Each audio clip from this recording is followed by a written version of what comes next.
Topik yang jarang dibahas di media sosial, tapi kamu harus tahu sebelum tahun 2030. Banyak hal yang terjadi di dunia ini, tapi nggak semua bisa kamu temuin di media sosial. Topik yang pertama, The Great Reshuffling. Dunia nggak butuh banyak karyawan lagi. Banyak yang mikir kalau AI dan otomatisasi bakal membantu pekerjaan manusia. Jawabannya salah. AI bukan buat bantuin kamu, tapi buat gantiin kamu yang males, ngeluh, protes, dan minta naik gaji. Perusahaan teknologi sekarang lebih suka pakai AI dibandingkan bayar manusia yang protes terus setiap hari. Sudah banyak contohnya di negeri Cina, di mana ada ojek online tanpa supir, robot pelayan hotel, sampai drone kurir paket. Yang dulu butuh 10 orang, sekarang cukup 1 orang yang ngerti teknologi. Di balik semua propaganda soal AI, menciptakan lapangan kerja baru, yang sebenarnya terjadi adalah banyak pekerjaan lama yang bakal lenyap. Kalau kamu masih berpikir, sekolah, kuliah, terus kerja di kantor, menjamin hidup kamu aman, kamu harus sadar bahwa dunia itu sudah berubah. Topik kedua adalah perbudakan digital. Kamu dapat konten gratis, tapi sebenarnya kamulah yang dijadikan produk oleh mereka. Kalian sadar nggak? Setiap hari scrolling TikTok, Reel Instagram, dan media sosial lainnya, tapi nggak pernah kepikiran kenapa semua media sosial itu kasih kamu konten secara gratis. Seperti YouTube, Instagram, dan TikTok. Semuanya gratis, tapi bagaimana mereka menjadi perusahaan miliaran dolar? Dari mana duitnya? Jawabannya adalah dari data kamu. Pernah nggak kalian ngalamin lagi nonton atau hanya kepingin sesuatu, tapi tiba-tiba muncul iklan di HP kamu sendiri? AI makin lama makin paham psikologi manusia, dan mereka pakai itu buat kontrol apa yang kamu konsumsi tanpa kamu sadari. Singkatnya, mereka nggak jual produk ke kamu, tapi kamulah yang jadi produk mereka. Topik yang ketiga adalah sistem pendidikan itu melatih kamu jadi buruh, bukan menjadi pembisnis yang sukses. Kenapa sih kita di sekolah, kita diajarin matematika, sejarah, IPA, dan lain-lain. Itu pun sejarah palsu. Tapi nggak pernah diajarin cara cari uang, investasi, atau bangun bisnis. Jawabannya karena sistem pendidikan modern dibuat di era revolusi industri. Buat ngelatih orang jadi buruh pabrik yang patuh pada sistem dan nggak ngeluh-ngeluh. Kamu diajarin buat jadi good employer, bukan jadi good leader.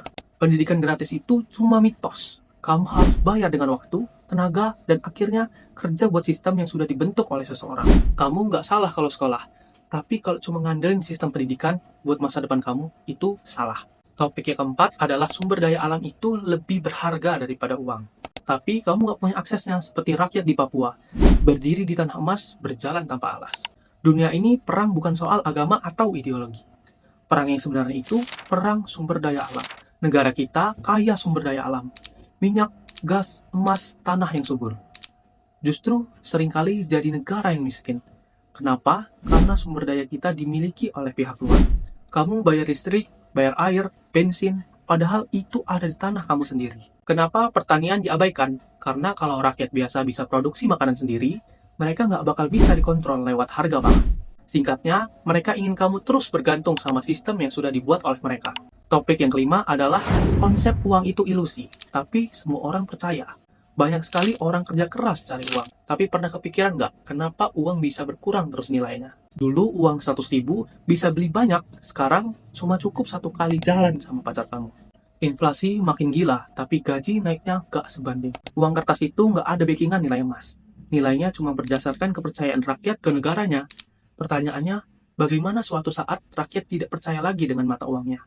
Seperti di Zimbabwe atau di Argentina. Bank sentral bisa mencetak uang kapan saja. Tapi kamu harus kerja mati-matian buat dapetin uang. Itu nggak adil kan? Sadar kalau sistem ini dibuat biar yang punya akses ke pencetakan uang makin kaya. Dan orang yang cuma bisa cari uang makin tertindas. Topik yang keenam, kamu hidup di dunia yang penuh distraksi.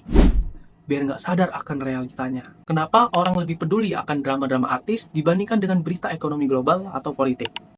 Karena mereka sengaja kasih kamu distraksi. Gosip, hiburan, sosial media adalah alat bikin kamu lupa sama masalah besar yang beneran bakal berdampak pada hidup kamu. Semakin banyak orang sibuk sama hal yang nggak penting, maka semakin mudah mereka dikontrol. Coba cek berapa jam yang kamu habiskan buat hal yang nggak penting. Dan bayangin, kalau itu digunakan untuk hal yang lebih baik. Itu bukan suatu kebetulan semata, tapi itu adalah sistem. Topik yang ketujuh adalah, tanah itu lebih berharga daripada emas. Tapi milik kamu semakin sedikit. Kenapa properti makin mahal dan gak masuk akal setiap tahun? Karena yang menguasai hanya segelintiran orang. Mafia tanah, beli tanah di harga murah. Tahan beberapa tahun, harganya naik drastis. dijual ke developer. Anak muda makin susah punya rumah, karena harganya udah nggak masuk akal.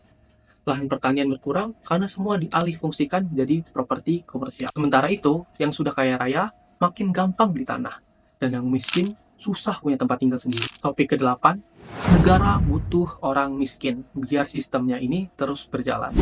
Kalau pemerintah beneran peduli buat ngilangin kemiskinan, kalau semua orang kaya dan mandiri, siapa yang mau kerja kasar dengan gaji yang rendah? Miskin itu bisnis.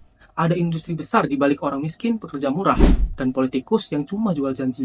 Bantuan sosial atau bansos itu bukan buat ngilangin kemiskinan, tapi buat bikin orang tetap ketergantungan dan bisa tetap dikontrol. Pendidikan nggak buat orang miskin naik kelas, tapi biar mereka cukup pintar buat kerja, dan nggak cukup pintar buat ngelawan sistemnya. Kalau kamu masih mikir pemerintah bakal bikin semua orang jadi kaya, gak mungkin. Kamu lagi kena manipulasi terbesar dalam sejarah ini. Terakhir, apa kamu tetap tidur aja di sana dan menjadi korban, atau bangun dan sadar? Dunia ini berjalan dengan sistem yang sudah dirancang buat bikin segelintiran orang tetap berada di atas, dan mayoritas yang berpikir sama tetap berada di bawah. Kamu cuma ada dua pilihan. Yang pertama, tetap jadi bagian dari sistem, terus kerja keras buat ngejar mimpi yang sudah mereka setting untuk kamu. Nabung biar kena inflasi. Yang kedua, mulai sadar, mulai belajar cara kerja dunia yang sebenarnya, dan ambil kendali atas hidup kamu sendiri. Banyak hal yang gak pernah diajarin di sekolah atau dikasih tahu di media, seperti televisi. Kalau kamu gak cari tahu sendiri, kamu bakal jadi bagian dari permainan mereka tanpa sadar. Saatnya buka mata, karena gak ada yang kasih kamu kebebasan itu sendiri, yang harusnya bisa kamu ambil. Dan sampai jumpa.